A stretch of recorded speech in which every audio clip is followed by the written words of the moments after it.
Mister IDs மெய்யன்பர்களுக்கு உங்கள் பாரம்பரிய வைத்தியர் உங்கள் ராஜசூரியன். அற்புதம் ஆனந்தம் மெய்யன்பர்களே. இப்போ அதாவது ஒரு அற்புதமான ஒரு பதிவு இது. இந்த சொரியாசிஸ் நோய் இருக்கு இல்லையா, இந்த அதாவது தோல் சம்பந்தமான எந்த நோய், படை, சிறு, சொறி, சிறங்கு என்னவா இருந்தாலும் சரிங்க, நீங்க என்ன தெரியுமா பண்ணணும்? முக்கியமான விஷயத்துக்கு வந்துடுறேன். பச்சையா சில காய்கறிகள் சாப்பிட வேண்டியிருக்கு. அதை நீங்க நான் சொன்ன மாதிரி சாப்பிட்டு வேற, ஆனா ஒண்ணு, மருந்தே இல்லாமல் அந்த காய்கறியிலே உடம்ப சரி பண்ண முடியுமானா முடியும். ஆனா நான் சொன்ன மாதிரி செய்யணும். நீங்க அதுல கட்டுப்பாடு வேணும். அப்புறம் புரோட்டா திங்கிறது, அப்புறம் போயிட்டு இந்த பேக்கரி ஐட்டங்கள்லாம் தொட்டிங்கன்னா முடிஞ்சு கதை. பேக்கரி ஐட்டத்துக்கு போனாலே நம்முடைய உடம்பின் யோக்கியதை மாறிவிடும் என்பதை நீங்க முதல்ல புரிஞ்சுக்கணும். பேக்கரியை நீங்க பேக்கில் வச்சிடணும், புரியுதா? பேக் சைடு தான் போகணும், பேக்கரிக்கு முன்னால போயிடாதீங்க தயவு செய்து. இதுதான் நிலைமை. சரி, விஷயத்துக்கு வந்துடுறேன். இப்ப அந்த தோல் நோய், தோல் அரிப்பு, சொறி, சிறங்க, அந்த முக கவர்ச்சி, இல்லை மேக்கப்பே தெரியல, நான் சொல்றதெல்லாம் பண்ணீங்கன்னா மேக்கப்பே உங்களுக்கு வேண்டாம். மேக்கப்புக்கே பேக்கப் கொடுத்துடலாம் நீங்க, சரியா? ரைட். என்னங்க அப்படின்னா ஒண்ணுமே கிடையாது. நீங்க அற்புதமா காலையில எழுதுறீங்க.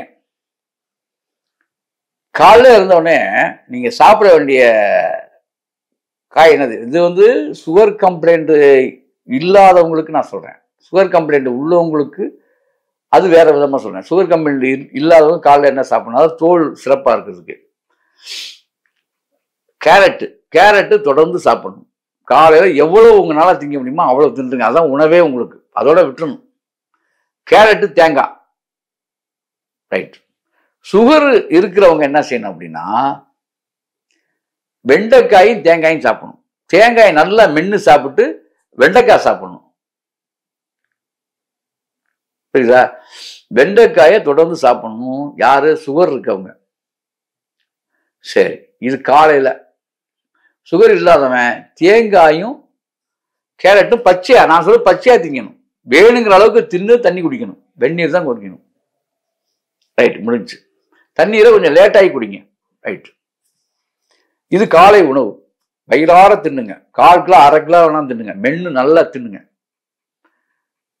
நான் சொல்ற மாதிரி ஒரே மாதம் தான். அது எந்த மருந்தே கிடையாது. நான் சொல்றதை மட்டும் சாப்பிட்டு வாங்க. நீங்க காலைல டிஃபன் சாப்பிடக்கூடாது, அதான் முக்கியம். இதோட விட்டுறணும். மதியானம் சாப்பாடு சாப்பிடுங்க, தப்பு இல்லை. மதியானம் சாப்பாடு சாப்பிடும்போது நீங்க என்ன செய்யணும் அப்படின்னா, கண்டிப்பாக வெள்ளை பூசணிக்காய் இருக்குல்ல, எல்லாருமே நோய் உள்ளவங்க, அதாவது சுகர் கம்ப்ளைண்ட் இருக்கவன், ஆஸ்துமா கம்ப்ளைண்ட்டுக்காரன், யாரா இருந்தாலும் சரி, ஒரு வெள்ளை பூசணிக்காய் எடுத்து வெள்ளை பூசணிக்காய் ஜூஸ் கிட்டத்தட்ட 200 ml மேல ஒரு 1/4 லிட்டர் ஜூஸ் முதல்ல அதை குடிச்சிட்டு தான் நீங்க சாப்பிடவே ஆரம்பிக்கணும். அதுல மிளகு தட்டி போடணும். மிளகு தூள் ஒரு 1/2 ஸ்பூன் அதுல போட்டணும்.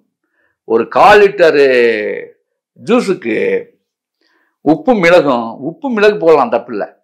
உப்பு மிளகும் கல் உப்பு தான் போடணும்.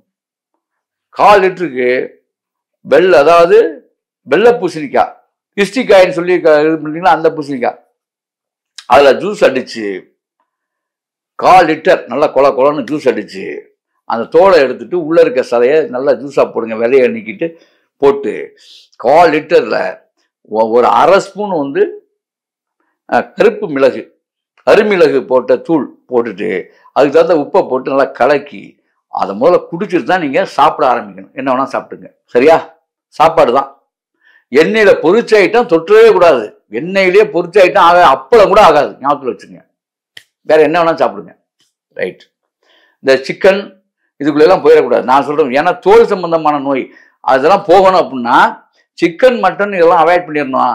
சம்பந்தப்பட்டது, பேக்கரி சம்பந்தப்பட்ட ஐட்டத்தை க்ளோஸ் பண்ணிடணும், ஞாபகத்தில் வச்சுக்கோங்க. டீ, காபி தொற்றக்கூடாது. ஒரு 30 நாளைக்கு தான். ஏன்னா எந்த மருந்துமே இல்லாம உங்க உணவுகளை வச்சு நான் சொல்லிட்டு இருக்கேன். இதெல்லாம் அனுபவம், உண்மை, முதல்ல புரிஞ்சுங்க. அப்புறம் இரவு சாப்பாட்டுக்கு 4 மணிக்கு என்னங்க சாப்பிடலாம்? 4 மணிக்கு என்ன காய்கறி வேணாலும் நீங்க சாப்பிடுங்க. உங்களுக்கு என்ன பிடித்த காய்கறிகள் இருக்கு? பச்சையா சாப்பிடக்கூடிய காய்கறிகள் என்ன இருக்கு? வெண்டைக்காய் நல்லா சாப்பிடுங்க. 4 மணிக்கு சாப்பிடுங்க, தப்பே கிடையாது. சில பேருக்கு அவரைக்காய் கூட சாப்பிட்றாங்க. இப்பெல்லாம் சாப்பிடலாம் நீங்க தாராளமா. பழங்கள் எதுவும் சாப்பிடலாமாங்க? தாராளமா சாப்பிடுங்க. தாராளமா எந்த பழங்கள் வேணாலும் பச்சையா சாப்பிடுங்க. பச்சையானா ஜூஸ் அடிக்காமல் சாப்பிடுங்க, அதான் முக்கியம். ஜூஸ் அடித்து நீங்கள் திரும்ப சாப்பிடக்கூடாது. அப்படியே பழத்தை சாப்பிடக்கூடிய பழங்கள் சாப்பிடுங்க. அதில் ரஸ்தாளி பழம் ரொம்ப ரொம்ப சிறப்பு.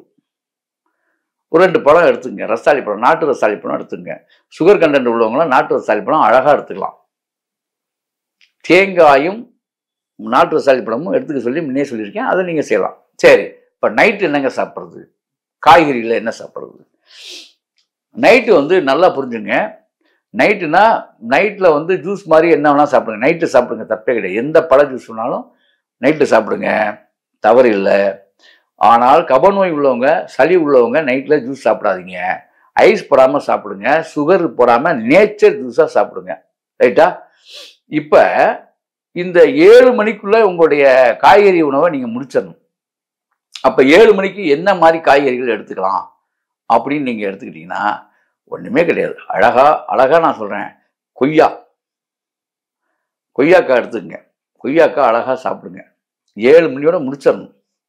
சரி, இந்த கொய்யாக்காய் மட்டுமே போதுமா அப்படின்னா இந்த கொய்யாக்காயும் சப்போட்டாவும் இணைச்சிங்கன்னா இன்னும் சூப்பர். சப்போட்டா 2 பழம் சேர்த்துக்கலாம் அதில். அதே மாதிரி இன்னொரு சிறப்பான காய்கறி என்னென்னா, திரும்பவும் நான் சொல்கிறேன், அதாவது ஒரு 5 கொத்தவரங்காயாவது கடித்து சாப்பிட்டு பாருங்கள் தயவு செஞ்சு. கொஞ்சம் கசக்கும். அது சுகர் கம்ப்ளைண்ட் உள்ளவங்களுக்கு பச்சை கொத்தவரங்காய் ரொம்ப ரொம்ப நல்லது. அதெல்லாம் சாப்பிடுங்க. நார்ச்சத்து உள்ளது. கசப்பு புளிப்பு இனிப்பு சேர்ந்தது தானே, ஒரு காம்பினேஷன் தானே. அதை சாப்பிட்டு பழகிட்டீங்கன்னா அது ஒரு டேஸ்டாகவே உங்களுக்கு இருக்கும். அதே மாதிரி இன்னொரு விஷயமும் சொல்கிறேன், இந்த சுரக்காய் இருக்குது. இரவு நேரத்தில் உண்மையிலேயே ஒரு 4 துண்டு சுரக்காய் சாப்பிடுங்க. அவ்வளவு கிட்னிக்கும் உடம்புக்கும் உடலுக்கும் அவ்வளவு நல்லது. அதை கூட நீங்கள் செய்யலாம். இதெல்லாம் நீங்கள் அனுபவத்தில் சாப்பிட்டு பழகணும். இந்த மாதிரி செய்யணும். அது இரவு நேரத்தில் தேங்காயை அவாய்ட் பண்ணுங்க. 7 மணி உணவில் தேங்காயை வந்துடக்கூடாது. அதெல்லாம் பகலோட முடிஞ்சிடணும். இந்த மாதிரி நீங்கள் தொடர்ந்து இதை மட்டுமே நான் சொன்ன மாதிரி இந்த காய்கறிகளே போதுமானது. இதை எடுத்துக்கிட்டு இன்னொரு விஷயம் இருக்குது, பருப்பு வகைகள் இருக்குது. இந்த கொண்டைக்கடலை, இந்த வெள்ளை மொச்சை கொண்டைக்கடலை, இது 2 ரொம்ப முக்கியம். இந்த பாதாம் பருப்புக்கு ஈக்குவல் இதெல்லாம் ஊற வச்சு பச்சையாகவே முடிஞ்ச அளவுக்கு காலை மதியம் பகல் கொஞ்சம் கொஞ்சம் எடுத்துக்கிறது இன்னமும் சிறப்பு. சீக்கிரமாகவே தோல் நோய் உங்களை விட்டு ஓடிடும். இதெல்லாம் எடுத்துக்கிட்டு நீங்கள் ஷாம்பு போட்டு குளித்தா சிக்கலாகி போயிடும். சுத்தமான சீயக்காய் போடணும். ஆயில் பாத்து கண்டிப்பாக எடுக்கணும். ஆயில் பாத்து இது இவ்வளோதான் விஷயம். சனிக்கிழமை தோறும் பெண்கள் வெள்ளிக்கிழமை தோறும் ஒரு முறையாவது நல்லெண்ணெயை பூசி 1 மணி நேரம் கழித்து, அதாவது சீயக்காயே வாங்கி அரைச்சி வச்சுக்கோங்க, அல்லது பாசிப்பருப்பு, இதில் நீங்கள் குளிச்சு பாருங்க. 1 மாதங்களுக்குள்ள தோல் சம்பந்தமான வியாதி போகுதான்னு பாருங்க. இது அனுபவ ரீதியாக 15 தினங்களே நீங்க சொல்லலாம். இதே மிஸ்டர் லேடிஸ் சேனல்ல நீங்க பதிவிடலாம். இதெல்லாம் அனுபவ ரீதியான உண்மை. ஆகவே அன்பர்களே, இப்படி செய்து அப்படி வாழுங்கள். அற்புதம், ஆனந்தம்.